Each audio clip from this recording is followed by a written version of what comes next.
Hey everybody, this is Colin Murphy and welcome to Colin Podcasting About Real Estate, show number 34. My guest today is Mr. Mike Wolf. Mike is based in Canada and he's been investing in US real estate for over 30 years. He's also an international speaker. He's appeared on all the major television networks. And at the time we were recording, he was in Las Vegas to speak on the TEDx stage, which is pretty cool. Mike's built several income streams over the years, which include his significant rental portfolio, a turnkey renovation business, and various coaching programs. So really interesting guy. Like I said, 30 years of experience, super generous with his time, very enthusiastic guy, very happy to share his successes and failures and lessons and his outlook on investing. And I really enjoyed talking with him, and I think you'll get a kick out of the show.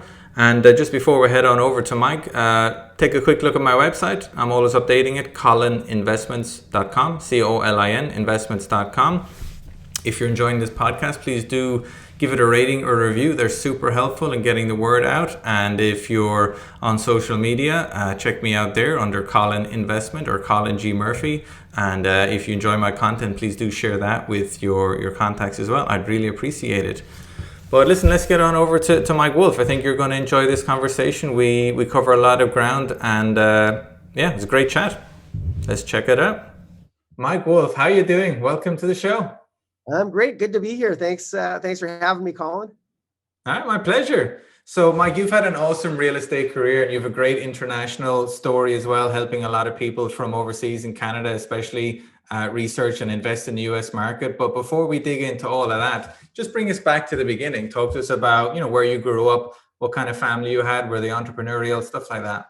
Yeah, well, it's interesting. I was born actually in Montreal, Canada, and my mother got divorced when I was 2. So not only was my mother was not entrepreneurial, but I don't know how she put food on the table, Right. but she always did for me and my brother. And didn't really have a dad till I was 7. My biological dad was kind of a deadbeat and Okay. never really in the picture until much later on in my life. I got interviewed in a national newspaper, and when he found out I was successful, he kind of decided he wanted to be in my life all of a sudden for Huh. financial. But anyway, we won't go down that path. But Okay. anyway, mother remarried when I was 7. We moved to Calgary, which is on the western side of Canada, when I was 11. My dad was a psychologist, so he wasn't entrepreneurial as well either. But Okay. I always kind of had the entrepreneurial bug, because I remember when I was I was very young, and I asked my mother if I could have a few dollars because they're showing a movie at school, and she said she couldn't do it because I didn't know we were broke until we had that conversation. And then I decided I wasn't going to ever let money get in my way. And so age 12, I started my first entrepreneurial venture, and I was importing. By then my mother got remarried. My grandparents lived in New York, and Uh-huh.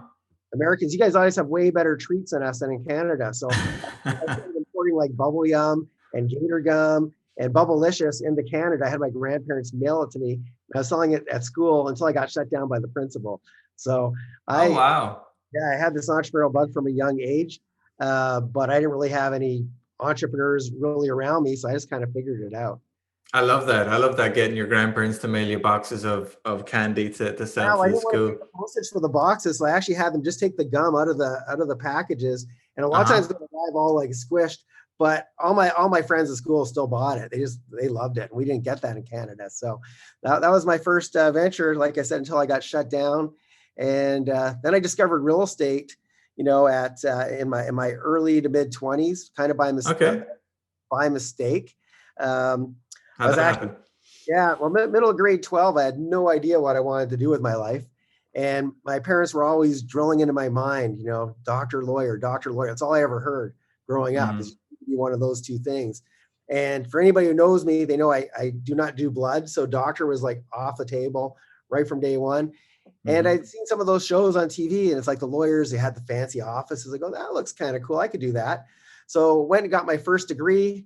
With that first degree came a whole bunch of student loans, and Yeah. decided, well, you know what, before I go back for my second degree, I need to pay these things off. Now, a good friend of mine, his mother was a manager at the phone company. And back in those days, it was government run and union, and it paid really well. So I got a job there. While I was there, I bought my first home to live in. And shortly after I bought that, my mortgage broker calls me up and goes, "Hey, Mike, you're making good money. Your credit's good. if you want, I can get you another mortgage to buy another home. And I remember Wow. thinking, And are we still in Calgary, by the way, when you're this doing is, this, buying these homes? yeah, this is in Calgary. Mm-hmm. And I remember thinking to myself, well, why do I want another home? And then my mortgage broker says, well, you put a tenant in there, they pay your mortgage down for you. 25 years from now, that thing's paid off and that's your retirement. And I go, that kind of makes sense.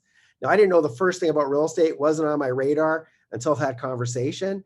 And so I thought, yeah, that makes total sense. So the only due diligence I knew how to do was, hey, I think I'll buy something close to where I live so that it's easy to collect rent. And two, I want something pretty. So I bought a nice looking home, not too far from where I was living. That was my only due diligence. And give us a bit of context. Are we in the 90s here? Where are we? What kind of Yes, time frame? this would have been early 90s, late 80s, early 90s. Yeah, I think maybe 1990. Okay.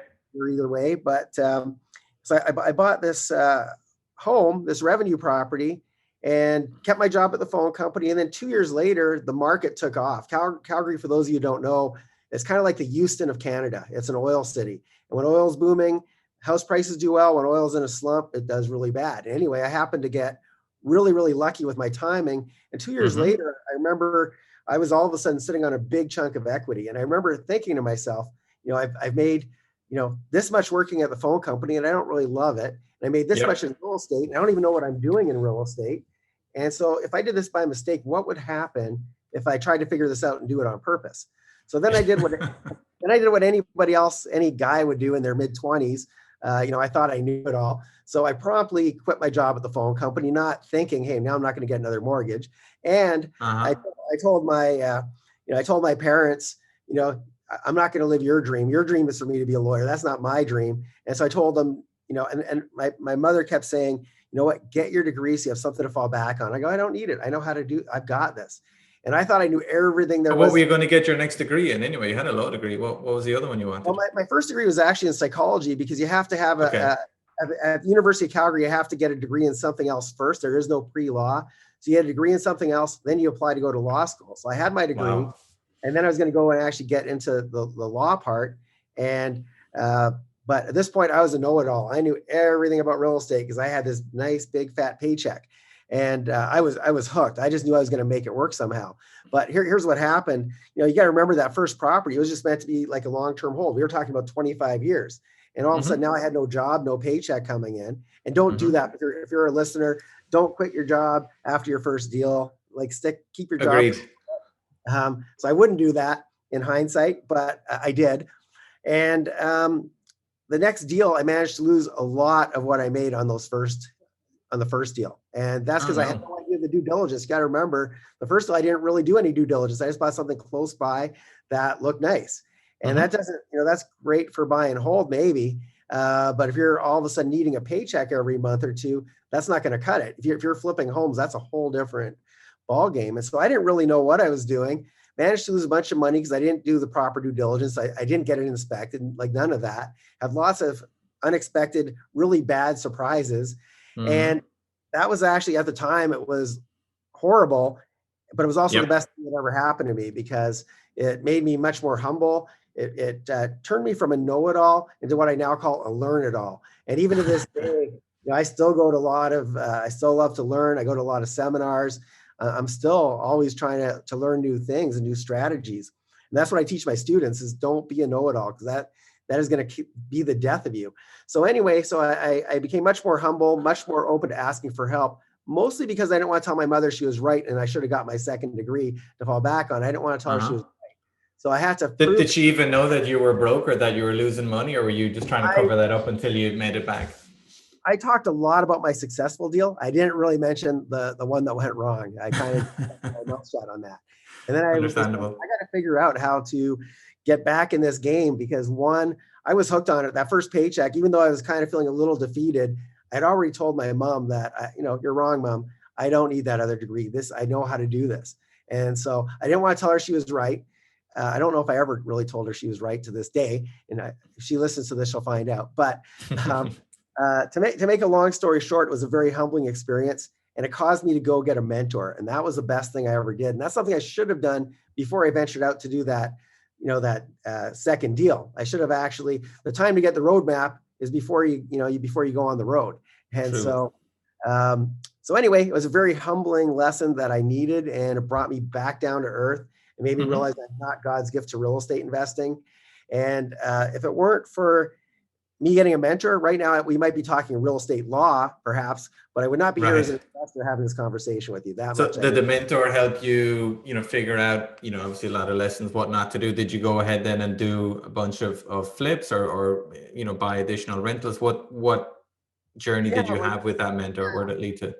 yeah. So at that point, I just wanted to do flips because I just needed, I wanted quick paychecks because now I didn't have a check coming in, Mm, and I didn't know how to put food on my table. I had that big, that big success. It was a big lump sum, but then of course you invest it in your next deal, especially when now you don't qualify for a mortgage, and a whole bunch of it disappeared.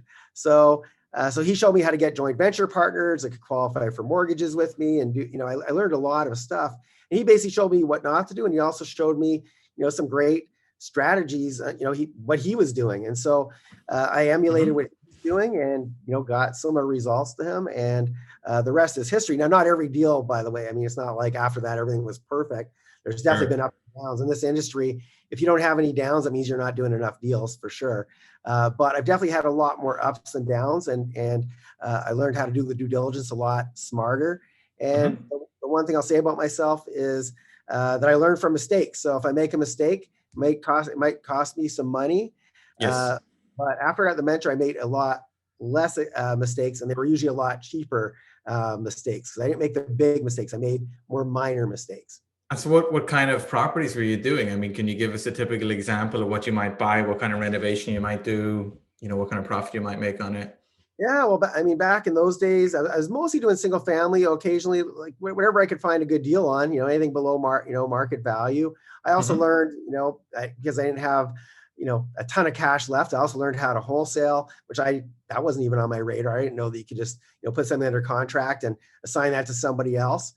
So I learned a lot of, and back then, in where I lived, you could assume mortgages without qualifying, which was lucky for me because I couldn't qualify anymore because I didn't have a job.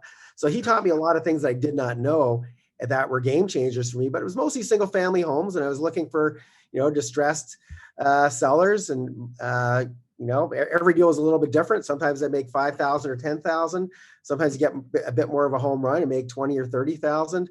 The one thing I learned though, and I had one partner that I did a lot of deals with too, back in the day. And, not too long ago, we had a conversation. We met up at a Starbucks. He goes, Mike, remember all those homes that we flipped? And we made 20,000, 30,000 on, and we thought we learned how, we hit the jackpot. Don't you wish we still owned those? And some of those properties now are worth 6, 7, 800,000 more than what we sold them for. So one Yeah. of the things I've learned over the years is that, I mean, flipping's awesome, and these strategies are all awesome. But if 20 years, I've been doing this for 31 years. If after 31 years you're still doing those sort of things, it's you can make some great money, but you're probably have a job that's taking up a lot of your time. Well, let's just say I've got a really good friend of mine who is a very, very successful flipper. And whenever I want to have a conversation with him, if I go visit him, like I Hmm. can't meet him at a restaurant. I got to go in his car with him when he drives from property to property to property. He still loves it, but good for him. But to Yep. me, I'm at a point now where I'm, at a different phase of my life. I've got grandkids. I want to spend time with them. I love to do philanthropic ventures and volunteering. I love to travel. That's one of my passions. And I don't really want to be, doing that stuff anymore. I loved it. It was great. But I found that there's other ways too. Creating passive income gives you freedom. Flipping can give you financial freedom for sure, but most successful flippers, it's like you're putting Doesn't in a give you time freedom though, does it? That's the doesn't key give you time difference. freedom. And a lot of people, sometimes you become a victim of your own success, where it's like, yeah, I've got great money coming in, but I can't take time to spend with my family. I can't take time for a vacation. And that's actually, I just did a TED talk here. I'm in Vegas right now. I did a TED talk here this past Saturday, and that was my topic is, Oh, really? uh, I used to be a workaholic. So now I talk about how I transitioned from workaholic to playaholic, and I got my time back. And that was, by putting teams in place and creating passive income as opposed to, flipping, or at least now when I do flips, I've got teams that do almost everything. I do very little in terms of how much time I put into it. It's my money, it's my systems, my teams, but it's not my time. And so I'm very protective of my time. And so that's some of the stuff that I love to teach people is that it's great to make lots of money, but if you don't have balance in your life, if you're not uh, Mm. your health isn't on your radar, if your relationships aren't on your radar, all that's going to fall apart. Yeah. You might have a lot of money in the bank, but your life is going to suck. I So agree with you. And there's a well-worn path that a lot of successful people have taken in real estate where they start off maybe buying one rental, not knowing what they're doing, and then maybe transitioning into being a wholesaler and then a fix and flipper for a few years. And then if they're lucky, they meet people a little older and a little wiser and they transition or start building those passive income streams in parallel to doing all the flips. And eventually they're earning more money from the passive income than they are from the active income. But it's not an easy transition to make, because I was guilty of that. Like 2017, 18, 19, I was that guy working my butt off doing 100 plus flips a year and adding hardly anything to my active income, because you just so many people saying, gimme, gimme, gimme, gimme, gimme, gimme. And I was just exactly. like buying and selling as quickly as I could do it. I was like on a hamster wheel, just kind of Yeah, getting them I know out. that feeling because that used to be me. And one of the interesting things I found, and I wouldn't have believed if somebody told me this, I actually the less I work, the more money I make. And that's because, my teams, like for example, one of my income streams, I sell turnkey properties in Atlanta, Georgia, which means that we buy properties in bulk from the banks, we fix them, put tenants in place. My property management team looks after it. And then we sell these homes we've sold homes to probably people from 20 different countries around the planet. And so if I were to actually go to Atlanta and have a meeting with my team, I would actually slow them down. These guys all know what they're doing better than I do. They do this every day. And so, So how did that, let's rewind a bit. How did you go from being a competent fix and flipper in Calgary to, remote controlling fix and flips in the US? When did you first go into the USA, and how did that transition into you kind of earning more passive income streams? yeah, so I feel that the universe always seems to have my back because a lot of things Uh-huh. happen by mistake. Like getting into real estate was a mistake, a really good mistake. Getting into the U.S., a good buddy of mine moved from Calgary to here in Las Vegas, and he's not a real estate investor. He's a physical therapist, and he got a really good job offer here. And so I'd go visit him. I had a free place to stay, so I'd come down to Vegas like every month or two. And most people come to Vegas a lot. Usually it's because they love gambling or partying or whatever. That wasn't my jam at all. For me, I had a different addiction back in those days, and I could not drive past an open house sign and not stop. I'd want to go talk to the realtor. Hey, what's happening with the market? What's the motivation? Why are they selling? What's the Mm-hmm. best price? That's just what I did. And I noticed that every time I go to Vegas, the prices kept going up and up. And back in those Yeah. days, a lot of Californians were moving to Nevada to lower their cost of living. And I started to buy, a lot of properties here and sell it to these Californians mostly. And it seemed too good to be true because the market in Calgary at that time was pretty stagnant. It was pretty slow. But I was also buying some buy and hold properties, and I also had some in Canada. Now, in those days, I did my own property management, which never do that. If you're thinking of buying buy and hold properties, never manage your own property. That's like buying a McDonald's franchise and then going in and flipping burgers all day. Don't do it. It's the You're worst giving job. yourself a very part-time job that's not a lot of fun and Yeah, isn't well paid. exactly. But when I got into, when I started investing in Vegas, I then very reluctantly hired my first team member, and that was a property manager because I couldn't be at the end of the month. I couldn't be in both Canada and the U.S. at the same time, obviously, to collect my rent.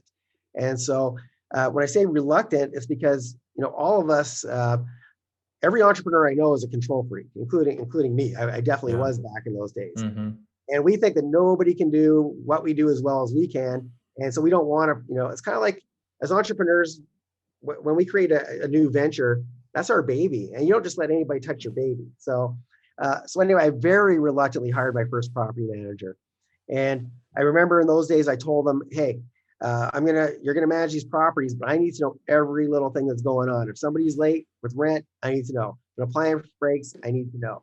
And so I had a property manager, but I think there's three phases of being a successful entrepreneur. We all start off as solopreneurs where we do everything ourselves. Then we hit a brick wall where we can't do that anymore. And we force ourselves to hire that first person. I call that the micromanager phase where, okay, we got that Yes. person on the team, but we're babysitting them. And I remember there was one week that he called me on a Monday and he goes, hey, Mike, the fridge at 123 Main Street is broken. What should I do? And of course he knew what to do. He had lots of other clients, but I made him call me. I said, well, let's see what it costs to fix it. And if it's under a certain amount, we'll fix it. If it's over a certain amount, we'll replace it.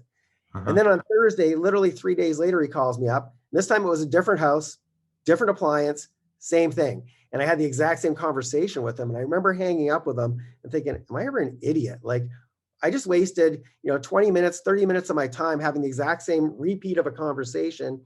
And that was the start of my first system that I ever put into place. And it's like, if something goes wrong with the house, if it's under $1,000, don't even call me, just deal with it, fix it. And over time, that number went higher. Started off at 1,000, then it became 2,000, then it became 5,000. Number kept going up, and I realized, and that got me to the third phase. So the first phase is solopreneur. Second phase is micromanager. The third phase is the freedom phase, where you start to trust the people on your team. You take really good care of them. They've got your back and make good decisions for you and the company. And then you get your time back. And so I started to realize, okay, one, now I've got my time back. Two, he was actually collecting way more rent than I ever collected, because I'm very soft when it comes to, my tenants. I always like to help the underdog. So when my tenants would call me and say, hey, Mike, I got paid on Friday. Can you hold off a few days for rent? Sure, no problem. And then Friday would come. It's like, oh, my car broke down. Can you give me another week? Fine, whatever. Next, they're a month behind, 2 months, 6 months, no rent. And eventually you have to evict them. And these people that you thought were your friends trash your house, and you've had no revenue. And now you got to go pay for renovations. Now, my property manager, he only gets paid if he collects rent. He treated it like a business. I treated it like a friendship. And when he treated it like a business, when the people we played good cop, bad cop. When the tenants would say, hey, can I pay you on Friday? He would say, well, if it was up to me, I'd let it slide. But you know what? The owner is this grumpy old guy. Of course, they didn't know who I was. It's this grumpy old guy. If I don't collect rent, he's going to fire me and he's going to kick you out of the house. But if you can pay by tomorrow, I won't even tell him we had this conversation. And sure enough, they would come up with the money somehow. And so even after I paid him his 10%, he was collecting a lot more than me. And this changed my whole mindset. And it's like, okay, so I promptly hired somebody to replace me in Calgary for property management. And I started to think about, who else can I put on my team? What else do I do every day that takes up a lot of my time?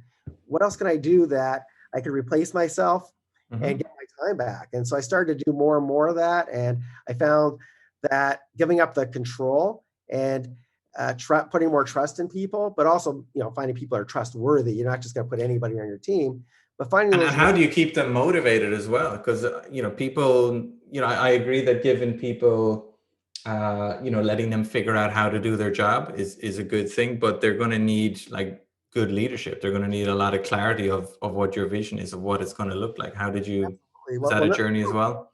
Yeah, absolutely. Number one, it's finding the right people that actually, when I started to give up the control a little bit, the people on my team, that first property manager, he loved working for me a lot more than when we first started. Like, to him, it's like, why am I listening to this guy? This guy why is he teaching me how to manage a property when I know how to do it better than him?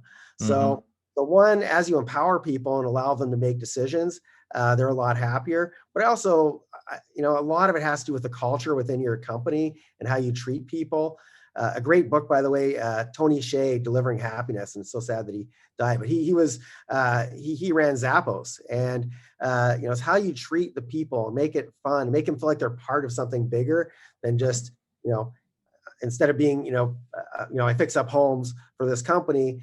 They see the bigger vision, and we give bonuses and take care of our people. And I've also replaced myself. I have other people. These people, I don't have a whole lot of people that report to me. I have very few people that report to me, but I have really good leaders on my team that oversee the rest of the teams.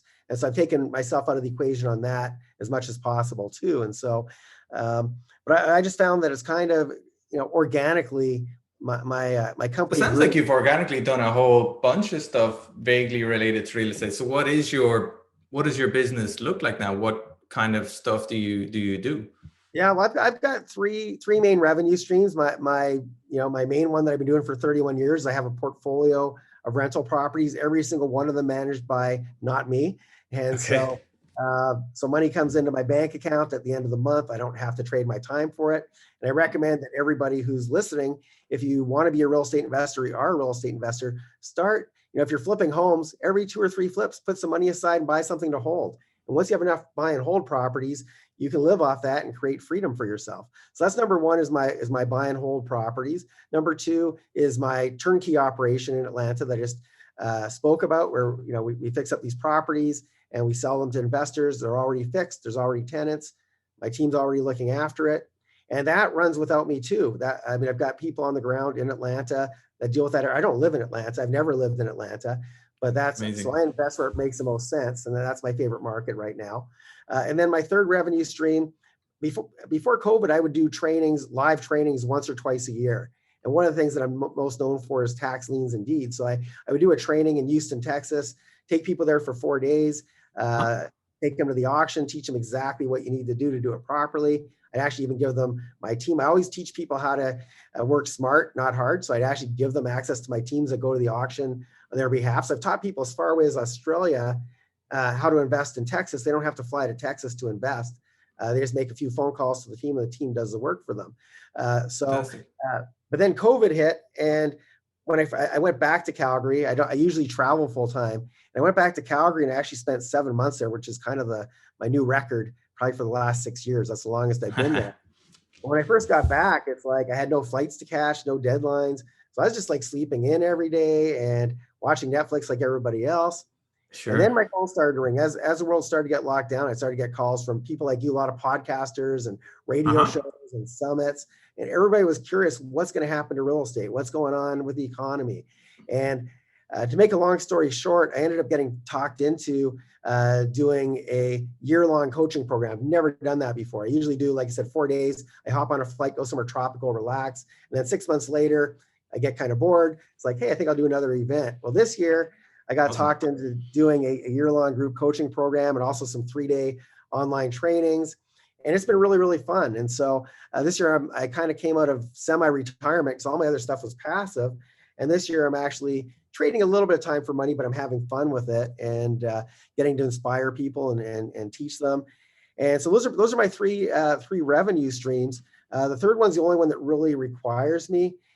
And in all honesty, I'm actually creating more passive income for the future because I'm recording everything. And once the world gets back to normal, where more borders are open, and I want to go back to traveling more and volunteering more and doing all the things I was doing pre-COVID, then I'll be able to sell these trainings that will be pre-recorded. And maybe once a month, I'll do a group coaching call or Q&A or something. But once Brilliant. again, yeah, so stuff I'm building now will create passive income in the future. But this year I've actually worked pretty hard, but it's been really enjoyable for me.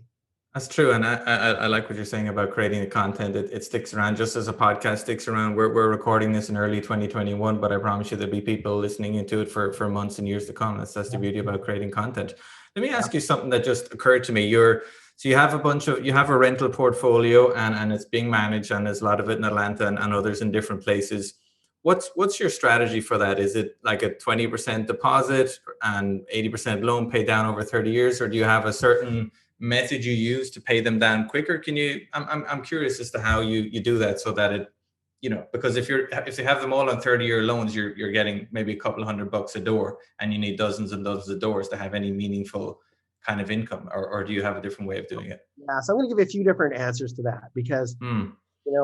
when ironically, when I worked for the phone company, I'd get stuff in the mail all the time. You're pre-approved for this. You're pre-approved for that. Yeah, And sure. ironically, I make a lot more money than I ever made at the phone company. Yet, if I were to go to a bank, it's like they see you as a risk when you start to have a lot of properties. And I can see why, because obviously, you look back at 2008, a whole bunch of investors lost their shirts because they didn't really have a strategy. They didn't really know what they were doing. When the market goes up, everybody wins. But when it comes down, a successful real estate investor can make money in an up market, down market, even a sideways market. Sure. So banks obviously see somebody like me as high risk. So I don't get financing anymore at all. Everything I do is pretty much cash these days. Now, Okay. for most listeners out there, if you have the ability to use leverage and get money from other sources, do it. And to answer your question, I would not be in a hurry to pay down. If I had it my way, I do interest only payments. I wouldn't even pay down. I wouldn't even do mortgage pay down. I just pay as little as possible and try to get as much cash flow as possible, but also have as many properties as possible. And the reason for that, if I were to look back on my 31 history, where most of my wealth came from is from getting in a market, letting it do its thing, getting some cash flow while you're waiting for the market to do its thing. And then when the market booms, just like I said earlier, a lot of the homes that I flipped back in the day, there were $600,000, $700,000, $800,000 now. And so getting an extra $50 in cash flow, or 100, or even $200 in cash flow, who cares? To me, to me, if you're a relatively new investor and you're trying to build a portfolio, get as many properties as you can and let the market do its thing. Because where you're going to get rich, where you're going to get your freedom from is having that the markets go up. And then the thing that I do that's different than most investors invest only in their own backyard. I haven't bought a Yeah. property in Canada in 15 years. Since I discovered the US, I have not gone back to my home country for any investing. And so buy properties that make sense, be in the path of progress where there's going to be a nice lift in the prices. And that's where you're going to create your wealth. When all of a sudden you have the ability to get a paycheck for 200,000 or 300,000, most people don't have the ability to save that. If they're putting their money in their bank, they're not going to save that much. But when you own that property, it gives you even a little bit of cash flow every month. And then all of a sudden the market booms. Then what you want to do is you want to take that, you want to eventually sell the property at the top of the market, take that cash, and then go to another market that's lagging behind and ride that up again. And so that's what I've done. I didn't start in Atlanta. I started in Vegas, made a lot of money in that market. After that, I moved my money to Phoenix, made a lot of money there. I've worked in Florida. I've worked in Texas. I've worked in a lot of different markets when they made a sense, when they were at the right part of the cycle. And then I sold at the right time, took that money and invested in, the next market that's lagging behind. And if you do that enough times, eventually then when you get to a certain point in your career, then you start thinking about the cash flow. Because when you get your first property, getting that extra $100, that's not going to change your life. You're not going to quit your job unless you're dumb like me. You're not going to quit your job. You're getting this extra $100 a month. But when that property goes up 100,000, 200, 300,000, that will change your life. Now all of a sudden, you go to another market, lagging behind. If you sell that one property, you might be in a position where you can get two properties now. So the best way to build a big portfolio, in my opinion, there's two ways. One is do exactly what I just said. Buy low, sell high, reinvest in another market that's low, sell high, rent, repeat, or do the BRRRR method, which is you buy the property, you renovate, you rent it out, and then you refinance it, pull money out, and use that money to buy more properties. The worst way to try to build a portfolio is by staying with your job, trying to save a down payment, qualify for mortgage. That's great. That's how I started too. But if I knew then what I know now, there's so many quicker ways to build a portfolio. And the best way to build a good portfolio is have the properties that you buy today help you buy the properties that you buy tomorrow. I say it's very interesting, and I like it that you're buying in one market, selling and buying in another market. So you didn't just refinance all those Vegas properties and use that extra money as down payments for Texas. You actually sold them because you thought it was getting frothy, and then you bought in Texas because you saw population growth and lower cost of living. Yeah, when things peak, you can certainly hold on to them and wait for the next cycle. But a much more strategic way to build that portfolio quicker is to look for another market that has the right fundamentals. By right fundamentals, we want to be in the path of progress. You want those homes to appreciate. So I'm looking for places that have jobs, lots of job creation, and where the cost of living is low. And especially right now, here we are in COVID times, and imagine you wake up and you're living in your one bedroom apartment in Manhattan where you're paying $5,000 a month for this thing, and you don't have a job. That's not sustainable for most people for very long. You're going to burn through your savings very, very quick. So where are people looking to go? They're looking for a place where it's affordable, and they're looking for somewhere where there's jobs. And the reason I love Atlanta, Georgia is very, very business friendly. They offer all kinds of tax incentives for businesses to open up shop there. And whenever businesses do that, they hire a lot of employees. And that's why the government does it. They know they can tax the employees to death and give the businesses a break. And so for me, I know that and I'm seeing it right now because I know a lot of properties in Atlanta. I'm seeing a lot of people moving from other places over to there in search of work. And that's going to continue. And so what we're going to see is likely we're going to see a correction downwards in a lot of expensive markets. California comes to mind. Everybody's leaving California right now. They're heading to Texas. They're heading to Phoenix, Vegas, Idaho, of all places. People are also heading to, in general, they're heading to Florida. They're heading to the south. They're heading to warmer places and affordable places. And so you want to be in the path of progress, but you want to do that before everybody, by the time you see it on the news, it's already happened and you're too late. So you want to be selling. What's your tip then, aside from Atlanta, Georgia? Where else is an interesting place to buy rentals that you might want to hold for the next 5-8 years? Yeah, I like Kansas City on the Missouri side. It's much more landlord friendly than on the Kansas side. I like that. It's a very slow, steady market. I don't think it's going to see as big appreciation as Atlanta, but I see it as a good cash flow play while you're waiting for the market to go up. Mm-hmm. There's going to be a lot of Texas markets, probably, especially in what they call a Texaplex, which is if you were to draw a line between Houston, San Antonio, and Austin, and Dallas, it roughly makes a triangle. And in there, that's where the biggest growth is happening. We see a lot of Californians moving there because they want to get out of when you have something that you hate, you always want the exact opposite extreme. And Californians are hating the taxes, and Texas has no state income tax. So they're going there and they're driving up the prices. They're driving up Idaho, but I think that market's like too inflated now. That would have been a great play a couple of years ago. Right. If we had that crystal ball. Same with Nashville, that market took off. But look for places where people are moving, but also look at the numbers, because the problem with Texas is they don't have that state income tax, but that money's coming from somewhere, and where it's coming property taxes are on the high side there, aren't they? Very high. They're very high. So when I look at Houston, and I mentioned I teach tax deeds. Tax deeds I love doing in Houston. It's a great place to do that strategy. But if you're buying and holding properties, you're going to pay 2.6%, give or take, on property taxes of the property value, whereas in Atlanta, I'm going to pay 1 to 1.25%. And then something that cost me $500 to insure in Atlanta, Houston, that's going to be like $1,500. So You're going to get similar rent. You're going to keep a lot less.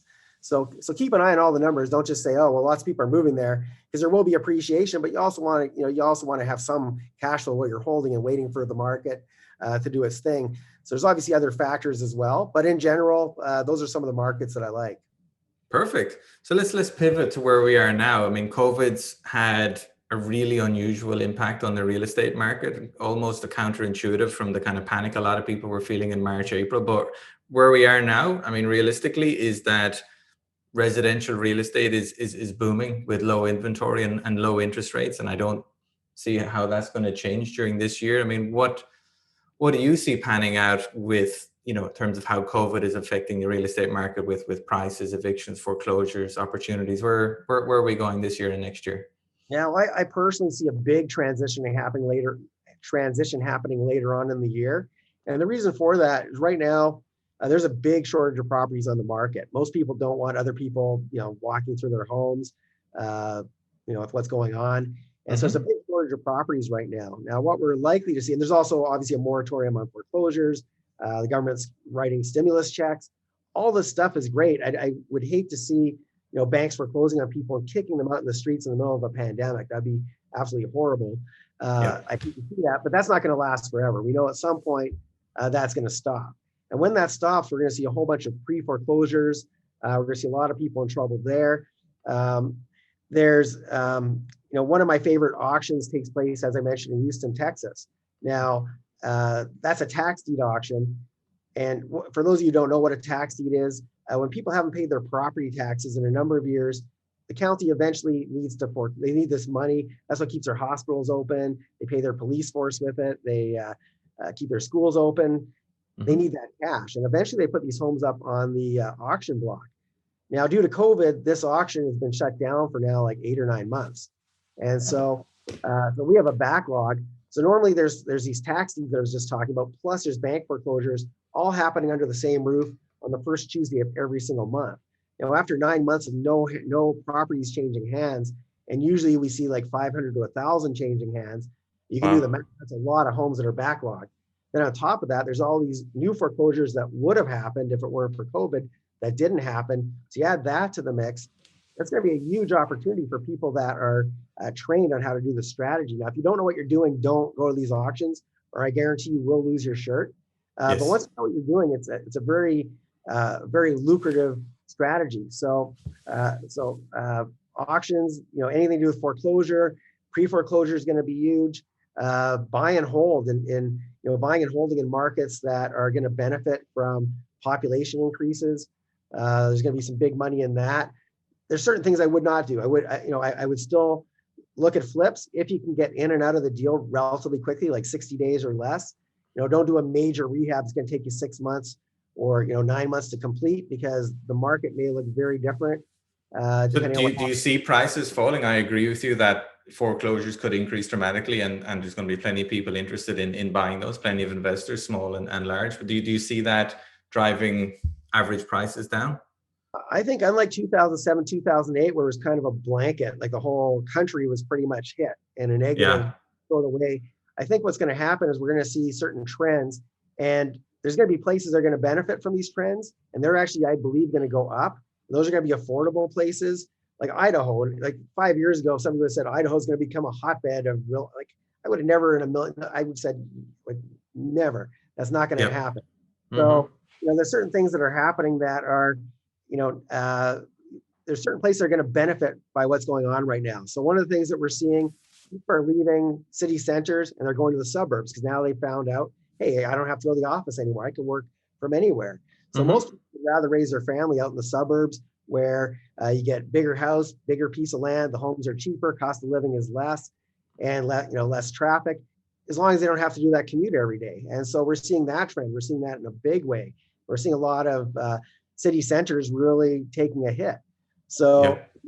there's going to be certain places that are going to actually go up. They're going to correct upwards. There's going to be certain places that are going to get affected very negatively. And I think of, I'm thinking of LA. I'm thinking of New York City. I'm thinking of these really expensive centers where a lot of jobs are being lost right now. And so, so to answer your question, I think it's not going to be this blanket where the whole country is affected in a negative way. It's going to be some places will benefit and some places will get worse. So I think you so. want to be once again in the path of progress, and also keep an eye on certain things that are happening, because if Mm-hmm. the social distancing keeps going for longer, people might say, I don't want to live in an apartment anymore. I want to True. have a big distance between me and my neighbor. So these are things that you want to keep an eye on. That's not a thing yet, by the way. So if you're owning this big apartment, don't sell it yet. But it's something you want to keep an eye on, because how people feel, what their perception is, that's going to dictate what they're going to buy. And if you're not buying the right things to sell to them, or to rent to them, that may cause you some issues.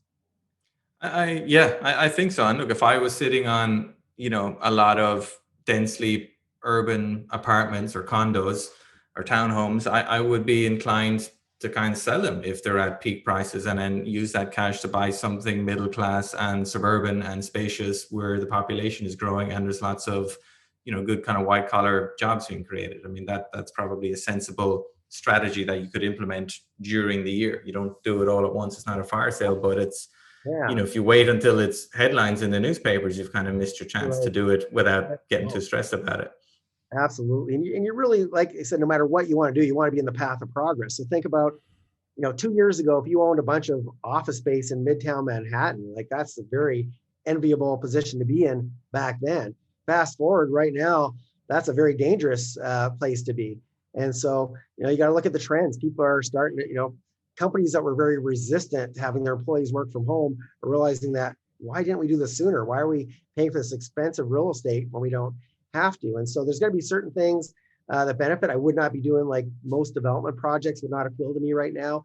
I don't want Yeah. something that's completed in a year or two or three from now, because who knows what this world looks like by then. There's other things that, oh man, like, pre-foreclosure, there'll be so many people needing our help.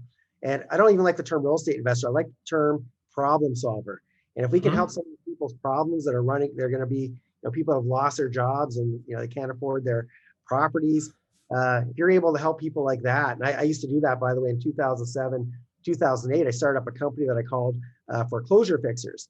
And instead of sending out those postcards like everybody else does, we buy homes, we pay cash for homes, mine said I could help stop the foreclosure. And so once again, I was very timely with what was going on. And so I learned the Mhm. foreclosure laws.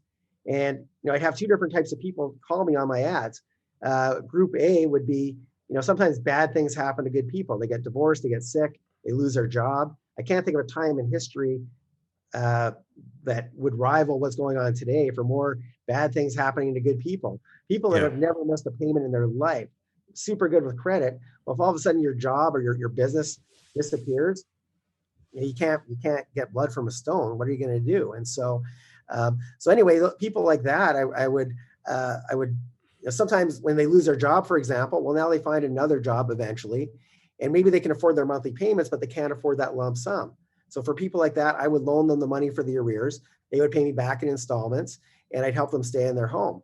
But then there's a second type of person, and these are people that live way beyond their means. I read a study the other day. Most people don't have $500. If an emergency comes up, they don't have $500 to cover an emergency. And Amazing. that is a scary statistic if that's true.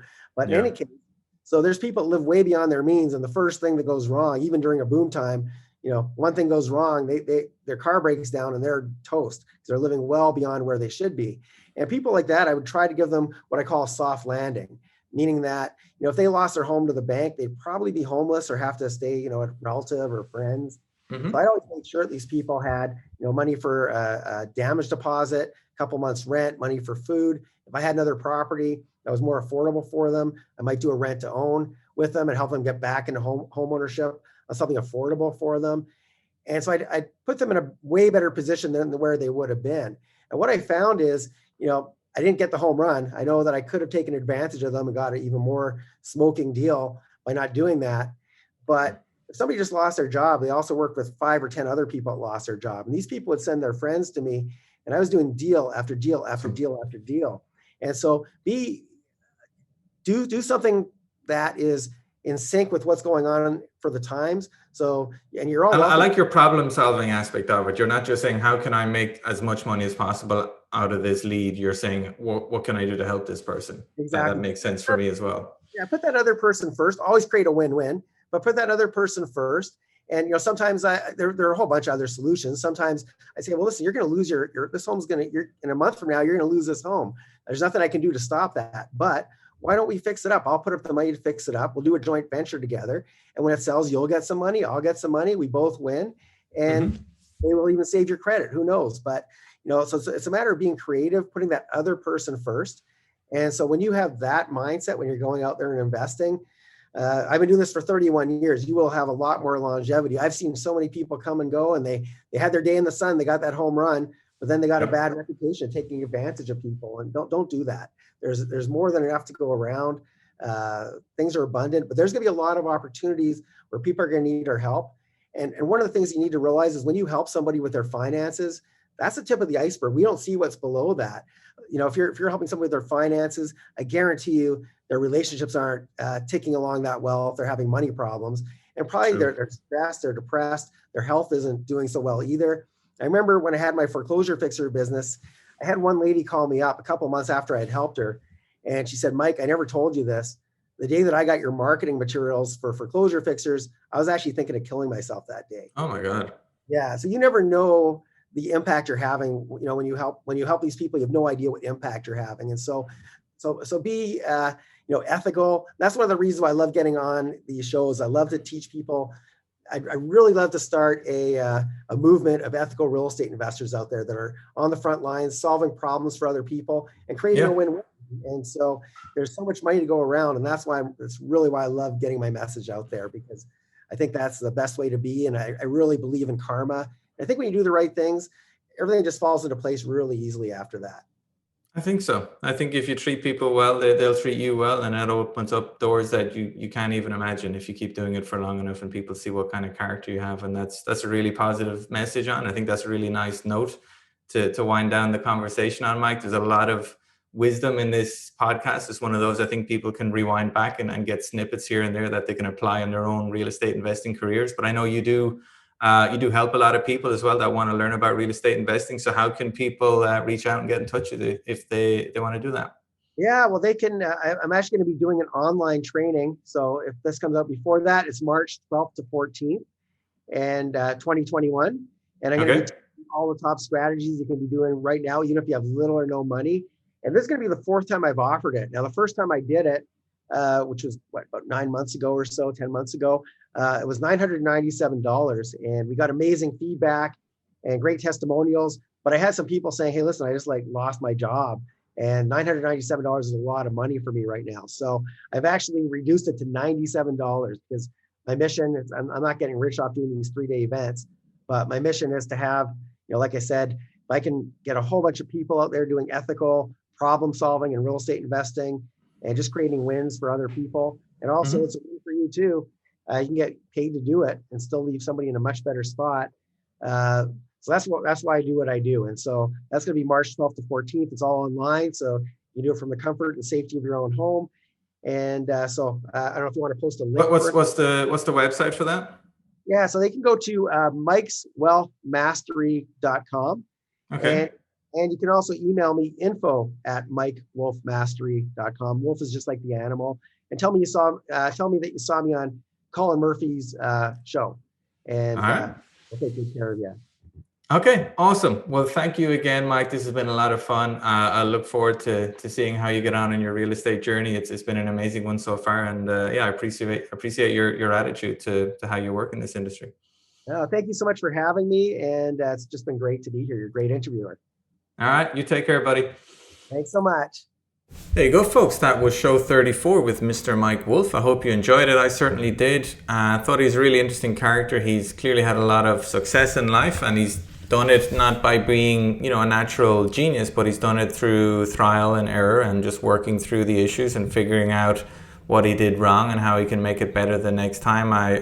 He was candid about his early failures as a landlord and a fix and flipper, about how he used to be a solopreneur, doing absolutely everything himself, and how he gradually learned to hire people and then to leave them alone to do their own job, and then to put teams in place where he didn't actually have to get involved much at all, other than setting the goal and the vision and checking in on them from time to time. I love that curve. I'm trying to get on that kind of wavelength myself. I've been getting better at finding people to do things that I generally spend too much time doing, to free up time for stuff that I enjoy doing. And real estate is really a fantastic way of freeing up your time, freeing up your money, giving you more time to build the kind of relationships you want to build.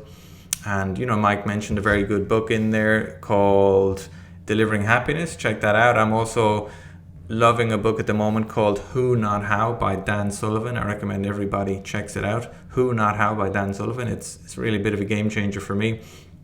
So yeah, enjoyed this chat with Mike. I particularly appreciated towards the end the importance he places on ethically dealing with motivated sellers, that his main aim isn't just to grab every single cent off the table. He wants to do it where people are walking out happy, where people are happy with the problem that he has solved, happy enough that they might go back again or refer friends and family, or feel good about themselves. And I think I'm of a similar mindset. I do try and think of everything in kind of win-win situations, and how can I help? First of all, how can I help in a way that is decent for my business? It doesn't have to be how can I help in a way that's a home run for my business, but how can I help in a way that's good for the person doing it, number one, and fine for me, number two. And I think that kind of attitude in life goes a long way, and that kind of attitude also with networking, with hanging out with other entrepreneurs, that kind of servant leadership mentality goes a long way, and will get you a long way if you can adhere to it and take it up. So yeah, appreciated Mike's outlook on life and appreciated the chat, and thanks as always for tuning in. Give it a rating or review if you're enjoying these shows. Don't hesitate to reach out to me directly if you want to schedule a quick chat about where you are in your own journey. Just go to the website colininvestments.com, and you'll see a big button at the top called Get in Touch. Click on that and you'll be able to schedule some time with me, or just send me an email if you prefer. But then that's it for me today. I'm going to sign out. This is a Friday afternoon, so I'm going to go and enjoy my weekend. I'm finishing early today, and take it easy, and I'll be back again next week with a new show. Take care, guys. Bye-bye.